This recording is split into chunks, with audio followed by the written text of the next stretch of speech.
Hi everyone, my name is Phil. Today I'll be teaching you how to solve the 3x3 Rubik's Cube using an easy method. This method is easy because it's broken down into small steps, each with an obvious and well-defined goal. The method is designed to minimize intense thinking and memorization. In fact, the only thing you really have to memorize is one 4-move sequence and several applications of it. After watching this video, you will be able to solve the cube and also be able to teach others as well. Before we go into the method of solving the cube, let's explore some basics and background info.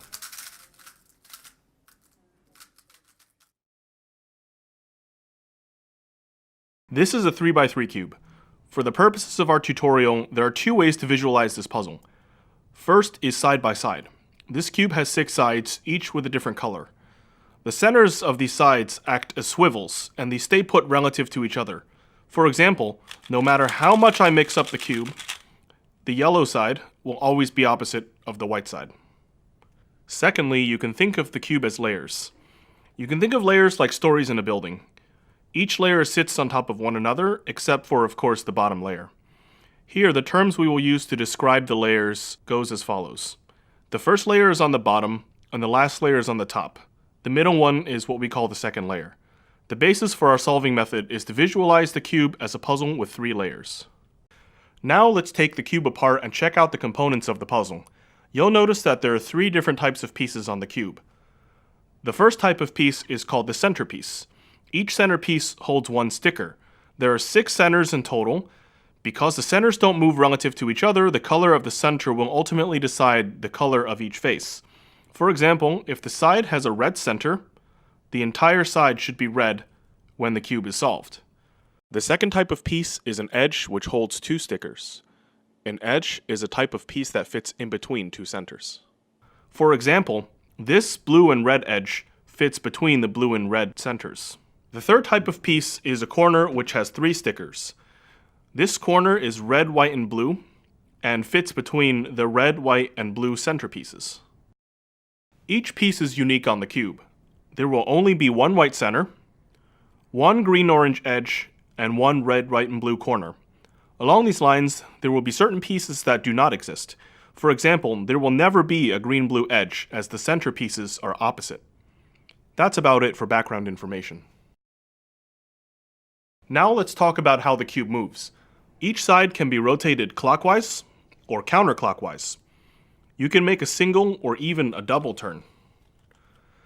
These moves on a cube can be denoted with cube notation, which begins with associating each side of the cube with a letter.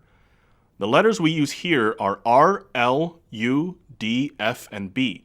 R stands for right, L stands for left, U for up, D for down, F for front, and B for back. In this tutorial, we'll only be using R, L, U, and F. A plain letter means a clockwise turn of that face with respect to that face, as if you were looking directly at it. For example, a U would instruct us to turn the upper side clockwise once. A letter followed by a prime symbol means a counterclockwise turn.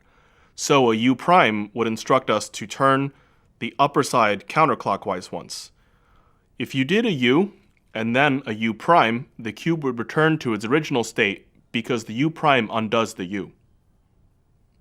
Double turns are notated with a 2 following the letter. So, an R2 denotes a double turn on the right face, and doing another R2 returns the cube to its original state. Direction does not matter so much here, as turning a side clockwise twice is the same as turning it counterclockwise twice. Let's try a notation exercise. For this exercise, try doing the following moves. R, U, R prime, U prime. In plain English, this string of moves instructs us to move the right face once clockwise, then move the upper face once clockwise. After that, move the right face once counterclockwise. To finish, move the upper face once counterclockwise. If you did this correctly on a solved cube, 2/3 of your top face should still be the same color. Repeating the string of moves 5 more times, 6 times in total, returns the cube to its original state. There are a lot more types of turns and notations, but the ones mentioned in this section of the video are the ones that will be used to teach the method. At this point, we know how the puzzle works, its basic rules, and how to turn. Now let's take a look at the method and then apply our knowledge to solve the cube. For simplicity, we will break this step down into two separate substeps. The first one is called Daisy, and the second one finishes up the cross for good. We call the first step Daisy because daisies have yellow centers and white petals. The goal of this step is to gather edges with white stickers around the yellow center. For our purposes, the edges with white stickers will be called the white edges. This should take only 1 to 3 moves for each sticker, and it is completely intuitive. We feel the best way to teach this is by example, so here's an example of how to solve the daisy. So to make things easier and more visible, we recommend starting our solve by putting the yellow center on top.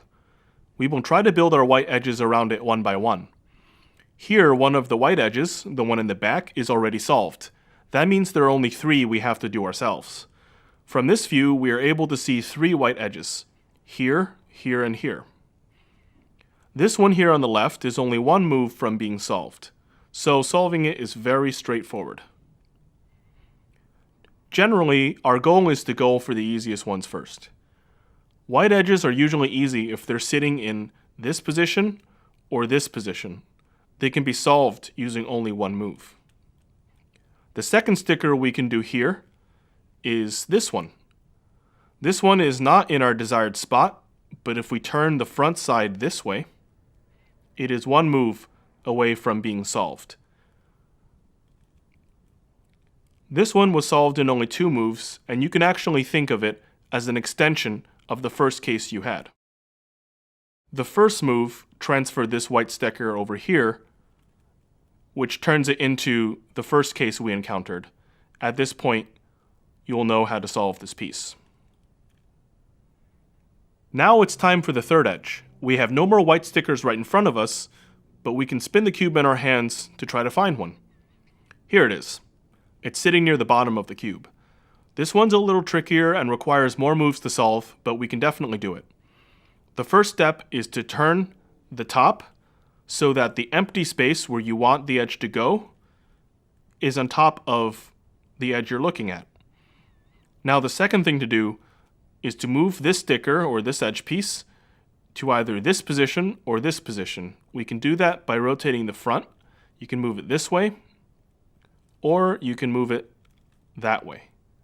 Let's choose to move it this way. At this point, this case is really similar to the first one we solved, which was transferring the edge piece directly up. However, this is made a little more complicated because this piece is already white and we do not want to kick it out of its position. So in order to get past this issue, what we'll do is we'll move this empty spot to where you want to put the edge. And then you can see this is exactly the same as the first edge we solved. We just do 1 move and we get it in. At this point, your daisy should all be solved. Let's do another example of the daisy. Here, as you can see, in this case, we got lucky again, which can happen pretty often in this step. This piece is already adjacent to the yellow center. From this position, we can see the 3 white edges we want to solve. This one, and this one. Now the piece here can be solved with 1 move, which is exactly what we've been doing in the previous example. What we'll focus on next is this piece over here. To solve pieces like this, turn the front face, which gives us a very familiar setup. From here, all we need to do is make 1 move to finish it off. The last piece is also 1 move off, so we'll do that to complete the daisy. Here's one situation you may encounter while solving the daisy. This white-red edge is all the way at the bottom, which is on the opposite side of the yellow center. To solve this, simply turn this side twice to get the piece into place. Here's one last situation you may run into while solving the daisy. You have the pieces solved, but there is something remaining, like this white-red edge over here. Here you can try to solve it using that familiar technique, but you may notice that it kicks out this edge which is already solved. To remedy this, we recommend moving the empty spot over here, which will then allow you to put the piece that you want inside to complete the daisy.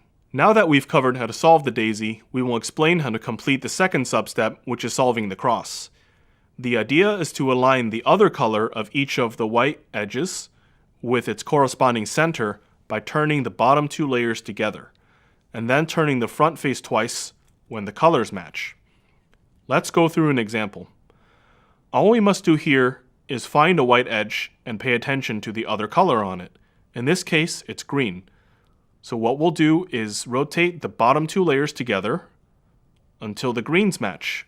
Once we know that the greens match, we can turn the front face twice in order to solve the cross piece. At this point, you can spin the cube in your hand in order to find a new piece. The first thing I noticed was this orange piece, and it's already near its corresponding orange center, so there was no need to rotate the bottom two layers together. At this point, once these oranges match, we can turn the front face twice to solve the orange cross piece. Now let's spin the cube one more time to find this red-white piece. And now we want to match the red with the red center, so we can do that by turning the bottom two layers together. And once we have that, we can turn the front face twice. Our last target is this edge, which is blue and white. So at this point, we want to match the blue with the blue center, which is on the opposite side of the cube. So we can turn the bottom two layers together 2 times in order to make the blues match. And at this point, we can turn the front face twice in order to complete the cross. That's about it for the cross. The daisy is slightly abstract and requires some thinking, so make sure you practice that a bit.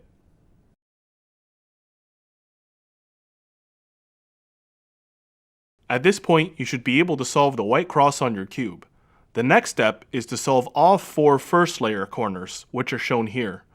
All of these corners should have a white sticker. Here's an example of a correctly solved corner.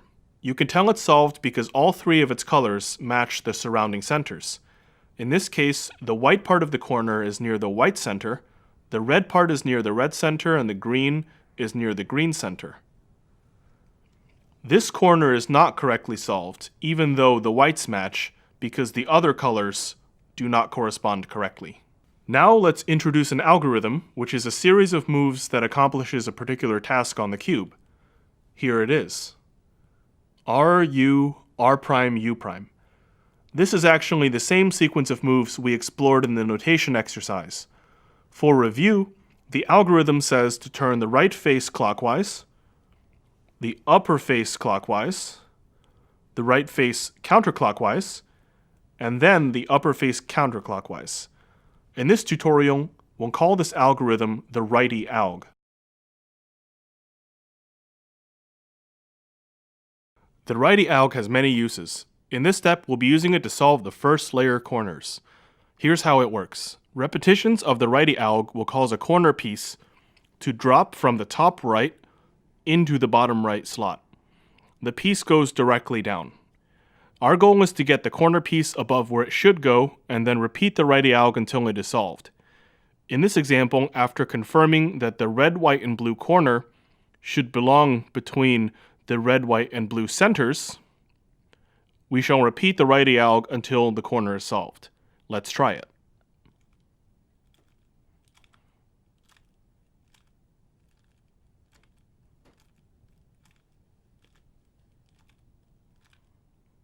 And here you can see that after 3 repetitions, the corner is solved. Now let's do a full example. To begin, make sure that your white cross is facing downward. The white side should be facing down throughout the entire duration of this step. Here in this example, we already have a corner solved in the back, which is pretty lucky. Our first step is to look on the top layer and find a corner with a white sticker. We have one here, and it's white, orange, and blue. Now we check to see if the corner is on top of where it should go. In this case it is. If this corner was solved over here, it would match. White, blue, orange, white, blue, orange. So once we confirm that this corner should go directly down, we repeat the righty alg until the corner is solved. Make sure you check in between repetitions to see if the corner is solved. If you overdo it, you might have to do more in order to solve the corner. In this case, it took 3 repetitions to solve the corner.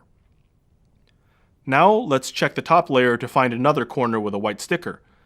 There's one right here, and it's white, red, and green. Unfortunately, it's not on top of where it should go, So we have to rotate the bottom two layers together in order to put it on top of where it should go. This is very similar to when we were solving the cross. So let's do it. No. Yes. So at this point, after rotating the bottom two layers together twice, we have this in position now. White, red, green goes down into the white, red, green spot. Once we confirm this, we can repeat the righty alg until the corner piece is solved.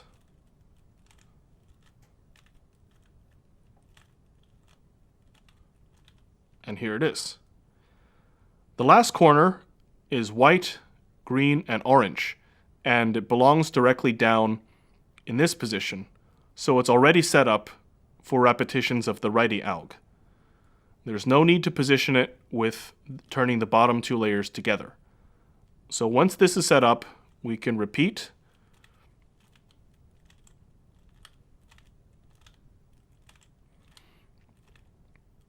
until the corner is solved. And at this point, you can see that you have a first layer that's completely solved. All the white stickers match, and you should have a ring of matching stickers around. This is when you know you're finished with this step. Sometimes you may have a corner twisted in place like this, or two corners trapped in the bottom layer but swapped so that they are incorrect. To solve the corner trapped in place, simply repeat the righty alg until it is solved. To interchange two pieces that are incorrectly trapped, simply insert a corner piece into one of these positions using the righty alg, which should kick the piece out, and reinsert it in order to solve it correctly. If you would like more help on how to fix these, please see our troubleshooting video.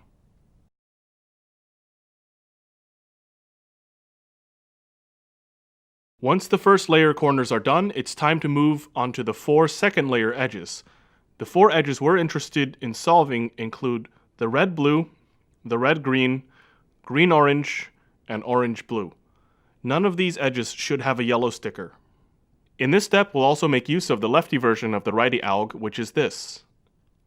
L prime, U prime, L, U. This algorithm says to turn the left face counterclockwise, the upper face counterclockwise, the left face clockwise, and then the upper face clockwise. Remember that an L move instructs us to turn the left face clockwise as if we were looking directly at it. Here is the L move one more time for clarity. Let's call the alg we just did the lefty alg.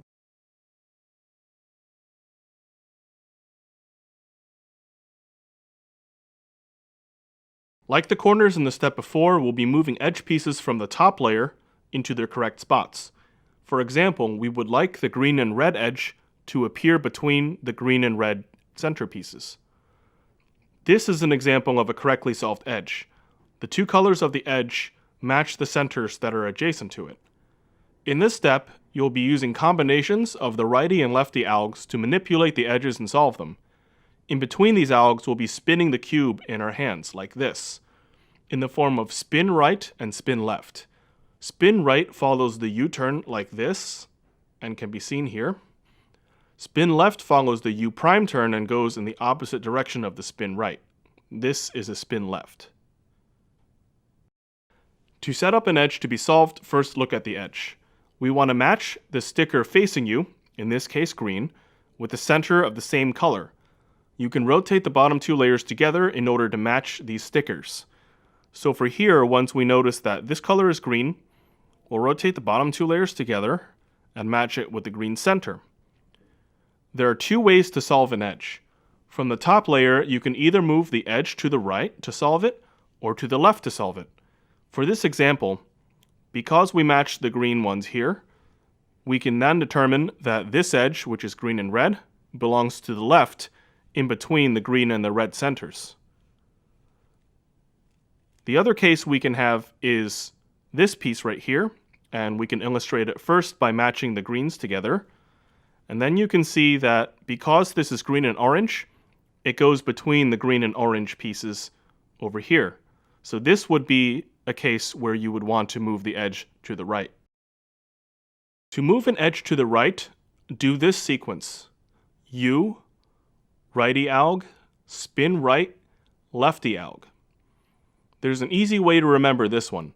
First, remember which direction the edge should go, and move the edge away from where it should go. Then, do the alg corresponding to the direction you want the edge to go in. So over here, the righty alg. Spin the cube in that direction, so spin right. And then do the other alg, which is the lefty alg. And here you can see that this piece is solved. To move an edge to the left, do this sequence. U prime, lefty alg, spin left, righty alg. You can remember this using the same strategy outlined before. Here's a walkthrough. U prime, lefty alg, spin left, righty alg. Let's check out an example. Let's start by finding an edge that we can solve. In this example, there's one right here, the blue-orange one. We begin solving the edge by first matching the sticker that's facing us with the same color center.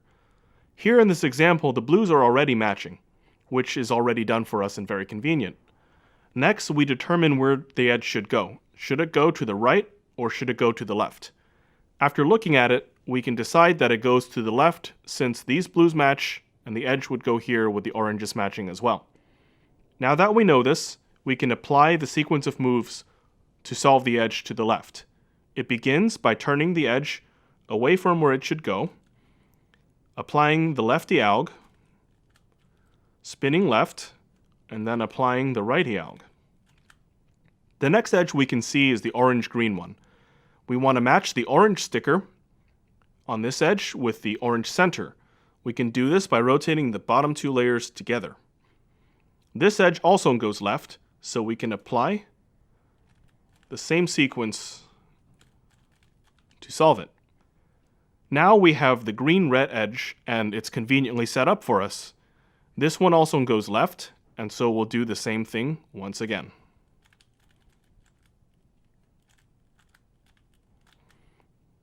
The fourth and last edge is the red-blue one. We'll move the bottom two layers together to match the blue on the edge with the blue center. This time the edge moves to the right. To move the edge to the right, begin by turning the edge away from where it should go, then apply the righty alg, spin right, and then apply the lefty alg. At this point, all of our second layer edges are solved. After this step is done correctly, it'll look like 2/3 of your cube is done.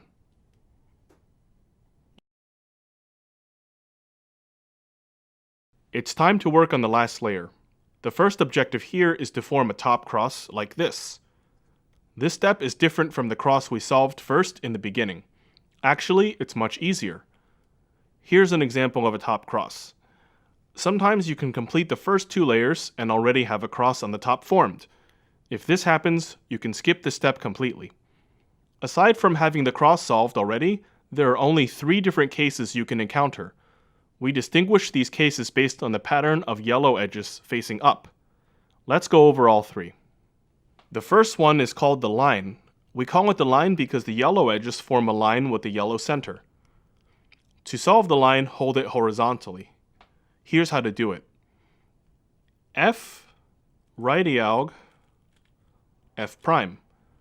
Essentially, we turn the front face clockwise, perform the righty alg, and then undo the first turn we made, which is to do an F prime. It's very easy, and as you can see, the top cross is already solved. The second case is called the angle. We call it the angle because the yellow edges form a right angle together with the yellow center. To set this one up, hold it so that there's an edge on the right and an edge on the bottom. Here, we're going to use a special type of F-turn. Instead of turning the front face on its own, we're going to turn the front two faces together. So this sequence begins with a small f, which is the front two faces together, the righty alg, and then small f prime, which is a counterclockwise turn of the front two faces together. This is the same as the previous sequence, except we involve the front two faces together instead of just one face. The last case is called the dot. We call it the dot because it's a dot and there are no other edges that are yellow that are facing up. To solve the dot, perform the sequence for the line.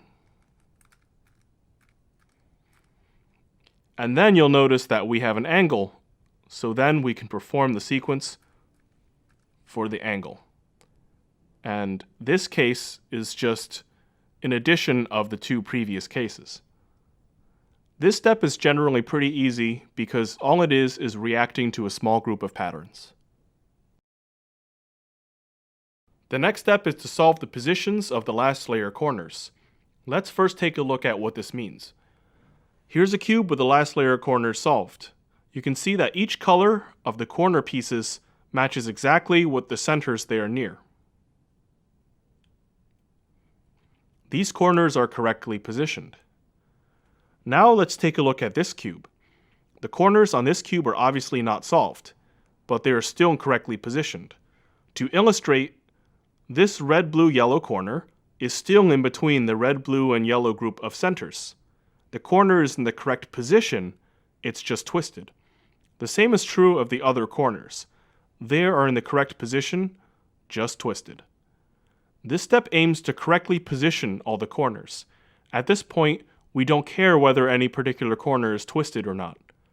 There are three cases that can happen, and you can adjust the cube by turning the bottom two layers together in order to get a better view to determine which case you have. Let's start with the first one, which is the easiest. If you take a look and all the corners are already correctly positioned, like in the cube we have here, do nothing. You've essentially skipped this step. The second case is where you have to swap two corners in an adjacent fashion. Let's do an example. Here you'll notice that the red, blue, yellow and the blue, orange, yellow corners are correctly positioned. You can turn the bottom two layers together to get a better view. Now let's take a look at the other two corners, especially this green, yellow, orange one. You'll notice that the green, yellow, orange is not in between the correct group of centers. Instead, this corner belongs over here in the back between the green, orange, yellow group of centers. And the corner in this current position belongs over here between the green, red, yellow centers. At this point, it should be fairly clear that these two should swap. So to summarize, these two are correctly positioned and these two should swap. To swap these corners, hold them so that they're both on the right. The yellow center should be facing up. Once you have this, we can begin doing the sequence of moves that swaps two corners. The sequence looks like this. Perform the righty alg 3 times.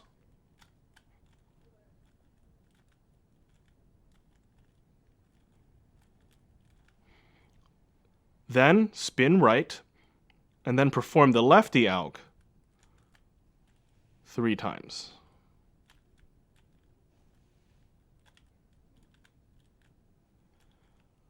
Now let's do a check by rotating the bottom two layers together to get a better view. At this point, this corner is solved and correctly positioned. This corner is correctly positioned, just twisted, but that's okay. This corner is correctly positioned, and this corner is correctly positioned. So at this point, all of the corners are correctly positioned. The other case is when you need to swap two corners diagonally. Here, 2 of the corners are correctly positioned, and 2 of them are not. The corners we need to swap are diagonal from each other. To illustrate, we can notice that this corner is in the correct position, and so is this one. However, this one's not in the correct position, and this one is not in the correct position either. From here, we can tell that these two corners need to swap in a diagonal fashion, which is different from an adjacent swap. To do this, first perform the adjacent swap we learned previously. You can do this at any angle, just as long as the yellow center is facing up. Let's do this first part.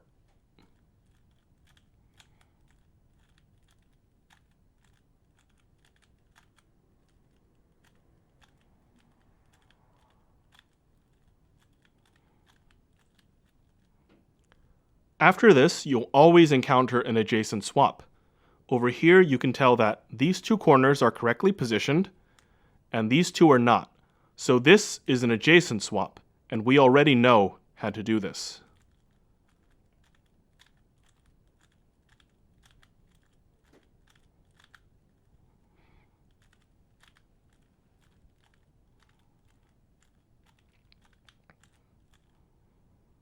And then we can adjust the bottom two layers and confirm that all the corners are correctly positioned. Essentially, to do a diagonal swap, we do two adjacent swaps to create a diagonal swap. Now that all the last layer corners are correctly positioned, it's time to twist them so that all the yellow stickers are facing in the same direction, which is up. So essentially, you're going from this to this, where all the yellow corners are facing up. Let's try two examples. In this example, we have four corners that need to be twisted. To begin twisting them, we'll first flip the cube upside down so that the white side is facing up. In effect, the corners we need to twist are now in the bottom layer. To begin, first find a corner that needs to be twisted in the bottom layer and spin the cube in your hand so that it's on the bottom right. Here, this is not an issue because all four corners need some form of twisting. After that's complete, repeat the righty alg until the corner is correctly twisted. You can tell if a corner is correctly twisted if the yellow sticker on it is facing down. Let's try it on this corner.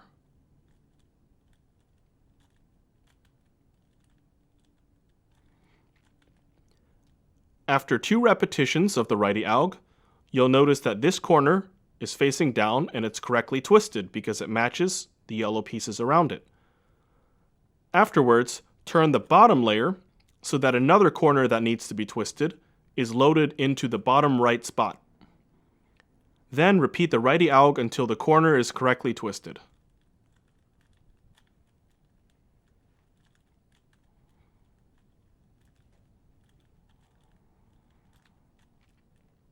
Here we can check this corner has been correctly twisted.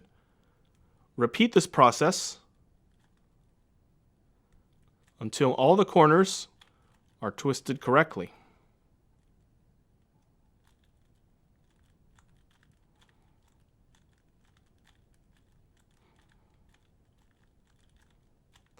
This step ends when all the corners are twisted and the cube is turned right side up again. In this example, we'll need to only twist two corners, as two corners are already twisted correctly. To begin, flip the cube upside down. Next, confirm that the corner that you need to twist first is on the bottom right. Repeat the righty alg until the corner is correctly twisted. Here, because these two corners were already correctly twisted, we can skip them and load this one into the correct spot by doing a double turn on the bottom layer. Once this is loaded into the correct spot, we can repeat the righty alg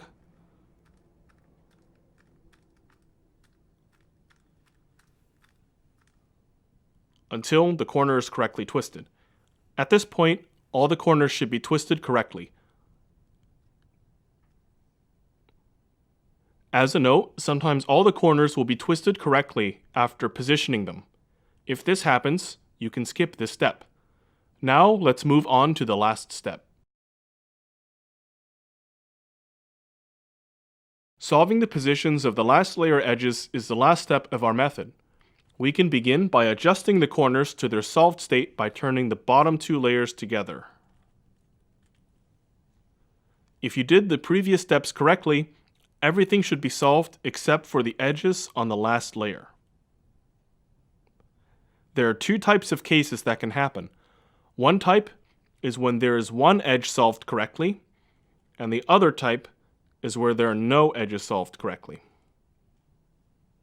The first case we'll deal with is the one where one edge is solved and three edges need to be solved. To begin solving this, we must first turn it so that the solved edge is in the front.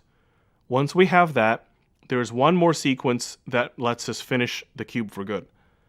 This sequence goes like this: righty alg, lefty alg, the righty alg 5 times, 1, 2, 3, 4, 5.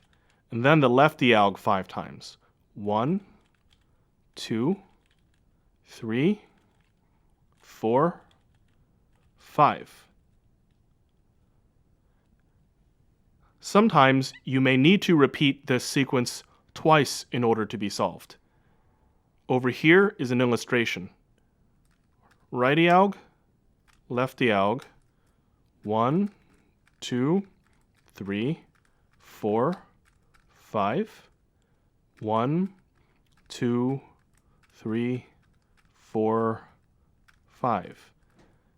And if it's not solved, we can repeat the sequence again and it will be solved. Right diag, left diag, 1, 2, 3, 4, 5. 1, 2, 3, 4, 5. And the cube is solved. The other type of case you may encounter is the one where there are no edges solved. To solve the cube from here, simply perform the sequence of moves and then spin the cube in your hand and do it again. To illustrate, let's try it. So I'll do the sequence. 1, 2, 3, 4, 5. 1, 2, 3, 4, 5. At this point, I can spin the cube in my hand so that the solved edge is in the front and do the sequence again.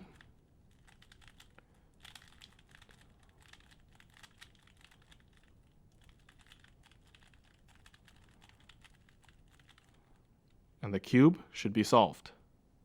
So that's about it for solving the Rubik's Cube. If you understand these moves and sequences, you should be able to solve any cube no matter the scramble. Thank you so much for watching and taking the time to learn with me. For more resources, like our troubleshooting guide and some examples of the method in action, please see links in the description. We'll also throw in some other cool cube stuff in case you're interested in speed cubing.